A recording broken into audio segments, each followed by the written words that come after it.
Okay, so the date is Wednesday, January 28, 2026. If you're just watching the tickers today, you're seeing a lot of flashing lights, but we're not really here for the daily volatility. Huh. We are looking at the huge structural shifts happening. Well, underneath all that noise, the headline might be market movement, but the real story, the one you find buried in the corporate filings, is it's much bigger. It really is. I mean, if you just look at the stack of documents we have in front of us, we've got internal memos from Amazon, ASML's financial reports.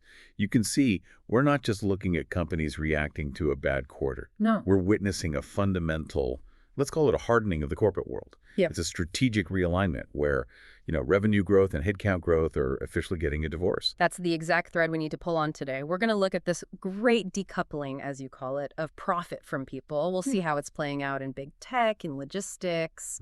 Then we're going to pivot to the consumer experience, which seems to be getting stricter, more expensive, and then wrap up with how government policy and the markets are reacting to this new reality. And we really have to get into the why, because on the surface, some of these moves, they look contradictory.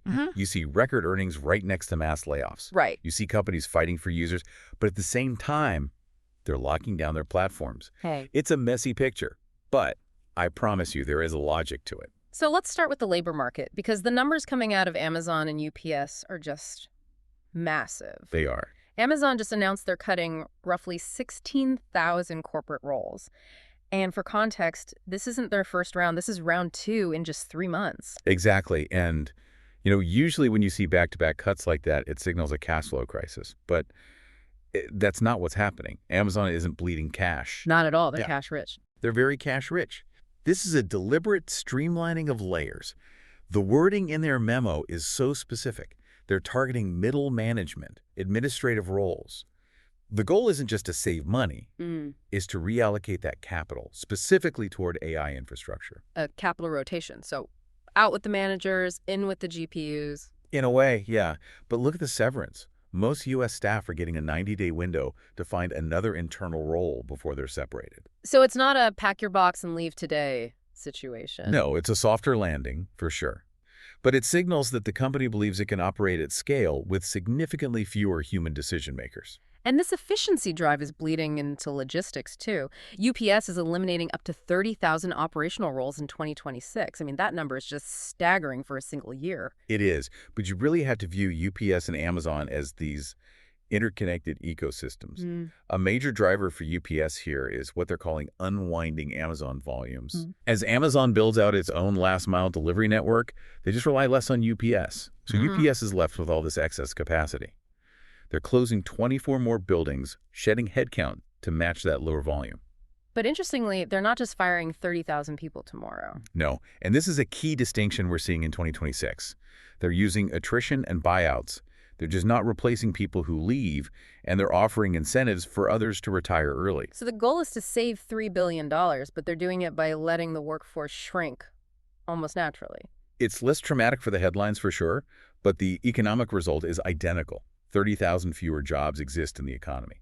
This brings us to what might be the most confusing piece of data in our entire stack, ASML. And we all know who they are. If you're listening to this, you know the modern world doesn't work without their machines. They're basically a monopoly in the chip space. Effectively, yes. Okay, so ASML just booked a record 13.2 billion euros in Q4 orders. They're projecting sales between 34 and 39 billion for 2026. They are just printing money. And yet, they are planning a net headcount reduction of about 1,700 people. This is that paradox I mentioned. This is the decoupling. For the entire 20th century and the early 21st, the rule was simple. If a company has record demand, it hires more people to meet that demand. Growth equal jobs. And ASML is proving that rule is dead. It's dead. They can hit record output with fewer humans. Automation, process efficiency. It's reached a tipping point where scaling revenue no longer requires scaling the workforce. In fact, adding people might now be seen as adding friction. That kind of changes the whole social contract of capitalism, doesn't it? If the most successful, most critical company in the entire tech supply chain is shrinking its workforce while its bank account grows, Where does the middle class fit in? Yeah, that's the multi-billion-dollar question. Yeah. And it's not just an industrial observation. The AI sector is explicitly warning us about this. You saw the comments from Dario Amodei, the Anthropic CEO. I did. He warned of an unusually painful job disruption. He did not sugarcoat it. And you have to remember, Anthropic is a company founded on AI safety and ethics. Amodei and his co-founders, they've pledged to donate most of their wealth to address inequality. Right. That tells me they aren't just guessing that disruption is coming. They know what their own technology is capable of. They are effectively betting against the stability of the current labor market. Okay, so we have the corporate world hardening its structure. It's shedding labor, automating, maximizing efficiency. Now let's see how that same mindset shifts when it faces the consumer. Because I'm seeing a similar theme of hardening in, of all places, the airline industry. You must be talking about Southwest. I am. After 54 years, the open seating era is officially dead. No more laning up, no more saving seats. They're moving to assigned seating. It's the end of an era, the end of the democratized flight experience. But from a business perspective, that open seating model was leaving a lot of money on the table. By assigning seats, Southwest can now monetize specific rows. They can upsell you. They've added extra legroom options. Yeah. It turns every square inch of that cabin into a distinct product they can sell you. There's also a specific policy update about customers of size that really caught my eye. It feels much stricter. It's significantly stricter. Before, there was a lot of ambiguity there. Now, if a customer encroaches on an adjacent seat, they are required to buy a second one. And the refund policy is tight. How tight? You only get your money back if the flight actually departs with open seats available. So if the flight is full, you're just paying double. You're paying double, correct. And that aligns with this bigger theme. It's all about certainty. Southwest wants revenue certainty. They're trading that friendly, flexible brand image for a more rigid, more monetizable structure. And we see that same retreat from flexibility in Amazon's retail strategy. They're closing the fresh and go stores. Yeah, they just walk out stores. Right, the ones with all the cameras where you could just grab your stuff and leave. They were really impressive technical demos, but they were terrible for margins, just so expensive to build and maintain. But Amazon's not exiting grocery. They're just stopping the science project. Okay. They are doubling down on Whole Foods, opening over 100 new locations. So it's a flight to safety. Whole Foods is a known, trusted brand. Just walk out was maybe a solution looking for a problem. Exactly. And they're scaling up same-day perishable delivery. They realize they can dominate grocery through logistics, which is their superpower, not by reinventing the checkout line.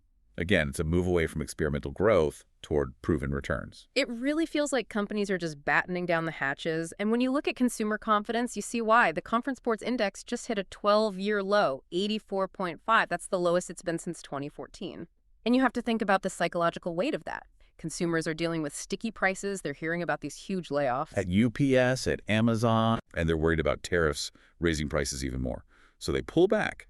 And when consumers pull back, companies cut costs to protect their margins. It's a classic feedback loop. Okay, let's shift gears to the digital world. If the physical economy is hardening, the digital one seems to be fracturing.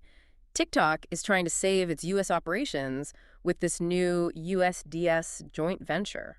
This is really their last-ditch effort to avoid a ban. USDS, it probably stands for United States Data Security. It's a new entity designed to be a firewall. And they brought in a partner. A big one. Oracle is the managing investor and the security partner. So the pitch to the government is basically, look, the data is safe. Oracle's watching it. Please just let us stay. But the user data suggests people aren't waiting for the government's permission. Uninstalls are up. Way up. 150% jump in uninstalls in the 5 days after the announcement. That is a massive spike. But why? If they announce a security fix, shouldn't people feel safer? You'd think so, but it's not about safety for the users. It's about stability for the creators. If you're an influencer making your living on TikTok and you see the company doing emergency restructuring to please the government, you get nervous. You realize your income stream is at risk. So you start moving your audience to Instagram Reels or YouTube Shorts. Hedging your bets. Exactly. That uninstall rate is almost certainly people hedging their bets. Speaking of hedging bets, or I guess failing to... Let's talk legal battles. Meta and YouTube are going to trial, the bellwether trial in LA, about platform addiction, but TikTok and Snap aren't there. No, they settled. And that's a fascinating distinction, isn't it? Snap and TikTok looked to the risk and decided to just pay their way out before a jury was even selected. They wanted to avoid the headlines? The headline risk and the potential for a massive precedent-setting judgment, whereas Meta and Google said, we'll see you in court. They have the money to fight it. They have the war chests, and maybe they think they can win on the technical merits, Section 230 and all that. But it just highlights how legal liability is becoming a central operating cost for these platforms. And it's not just social media. We saw a similar thing with Citi this week. A former executive sued for harassment, toxic culture. Citi didn't settle, but they forced it into arbitration. Which is just another form of hardening or containment. By forcing arbitration, they keep all the dirty laundry out of the public court record. It's a defensive maneuver. So whether it's TikTok building a data firewall or Citi using arbitration clauses, the goal is the same. Minimize your external risk. Keep the problems inside the house. Even Grok, Elon Musk's AI, is getting walled in. It has to be. Grok is being probed by the EU and 37 U.S. attorneys general for generating non-consensual sexualized images. X had to restrict its features immediately. The move fast and break things era for AI is just running headfirst into the we will sue you into oblivion era of regulation. Let's talk more about that regulation side, because there are some huge policy updates here that are going to affect everyone's wallet. First up, the Trump accounts. This starts July 1st. What exactly is this? This is a pretty significant shift in how we think about social safety nets. The federal government is going to provide a $1,000 seed deposit for the children of eligible employees. A seed deposit? Yeah.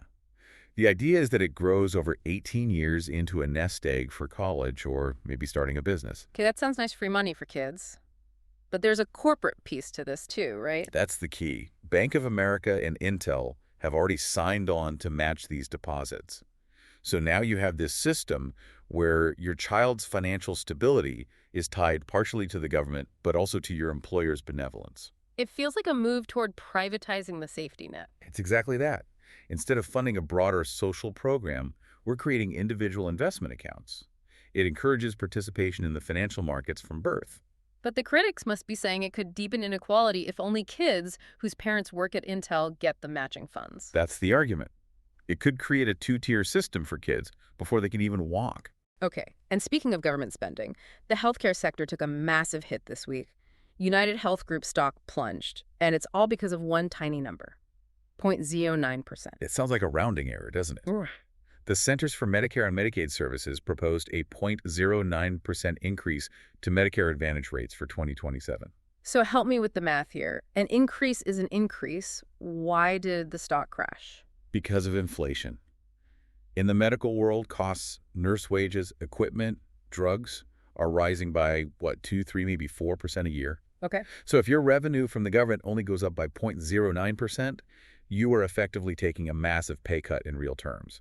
Your margins get absolutely crushed, and that's why Wall Street panicked. And at the exact same time, Medicare is adding more drugs to its negotiation list. Exactly. 15 new drugs, including huge ones like Trulicity. So the government is using its leverage to squeeze prices down. If you're a healthcare investor, you're getting squeezed on both sides. So, if the labor market is shaky, consumer confidence is at a 12-year low, and the healthcare sector is getting squeezed by the government, where does the money go? It goes to the bunker. We are seeing a massive flight to gold. Bullion topped, what, $5,100 an ounce? It did.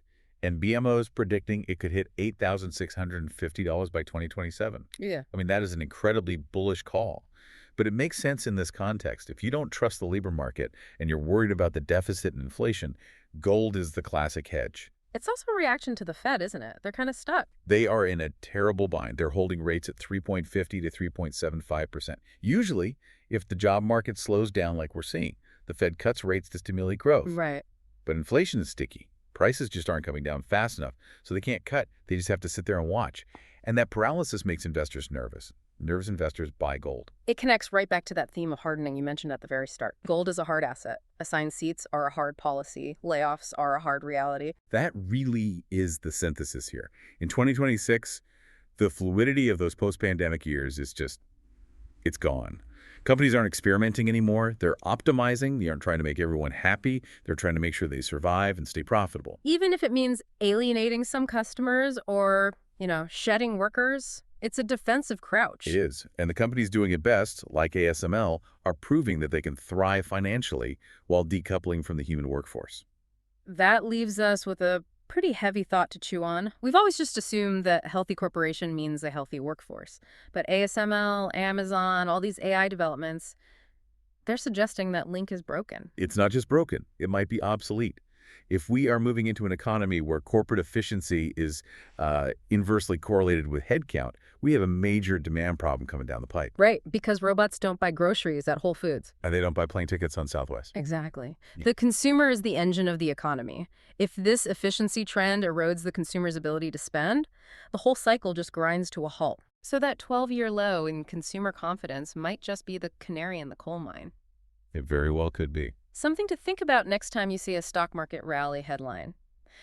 Is it rallying because the economy is growing or because companies have figured out how to need fewer of us? A vital distinction. We've covered a lot of ground today. If you want to dive deeper into those Medicare rate calculations, the Amazon memos, or the full list of drugs up for negotiation, definitely check the show notes. We've linked all the primary sources there. The fine print on that Southwest policy is worth a read, too. Absolutely. Thanks for listening to The Deep Dive. We'll be back with the next shift soon. Take care.